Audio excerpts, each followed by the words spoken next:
சரிப்பா, வாக்குறுதிகள்லாம் கொடுக்குற, உறுதிமொழிகள்லாம் கொடுக்குற, இதெல்லாம் ஓகே தான்.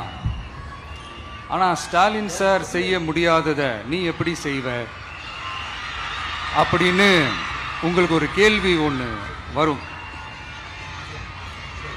அது சிம்பிளாக ஒன்று சொல்கிறேன். இப்போ தான் ரீசெண்டாக அதை பற்றி நான் முழுமையாக ஒன்று தெரிஞ்சுக்கிட்டேன். நம்ம மாநிலத்துக்கான மொத்த பட்ஜெட் வந்து 4.39 லட்ச கோடிகள். அதில் 30% ஸ்டாலின் சார் டாக்ஸுக்கு போகுது. இது என்னடா புது டாக்ஸ்ன்னு கேட்குறீங்களா?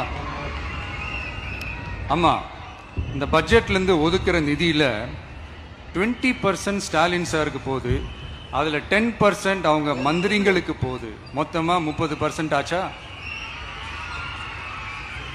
கவர்மெண்ட்டுக்கு தான் வரி கொடுப்பாங்க. ஆனால் கவர்மெண்ட்டே ஒருத்தவங்களுக்கு வரி கொடுக்குதுன்னா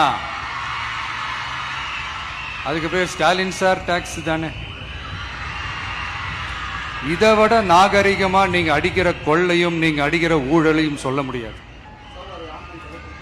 மக்களுக்காக ஒதுக்குற பணத்தை நீங்கள் அப்படியே சைடில் ஒதுக்காம மொத்த பணத்தையும் மக்களுக்கே செலவு பண்ணிட்டா ஒரு சூப்பரான நல்ல அரசாங்கத்தை கொடுக்கலாம்ல.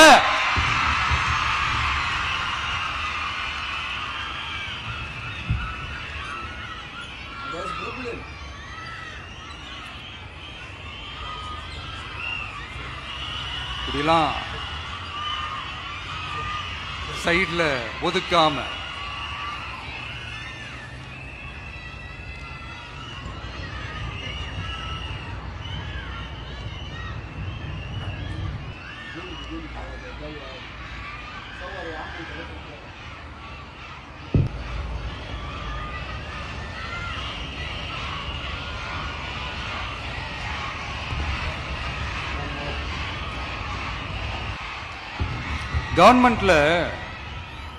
கவர்மெண்ட்ல காசு இல்லை அப்படின்னு சொல்றாங்க.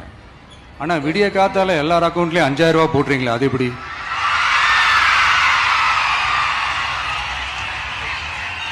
ரெண்டாயிரம் போடுறீங்க, 3000 போடுறீங்க, 4000 போடுறீங்க, இதெல்லாம் எப்படி? சோ கவர்மெண்ட்ல காசு இருக்குது, பற்றாக்குறை தான் காரணம். அந்த பற்றாக்குறைக்கு காரணம் என்னன்னா இந்த மாதிரி ஸ்டாலின் சார் டாக்ஸ். இதெல்லாம் ஒழிச்சாலே போதும், எல்லாமே தன்னால நல்லாவே நடக்கும்.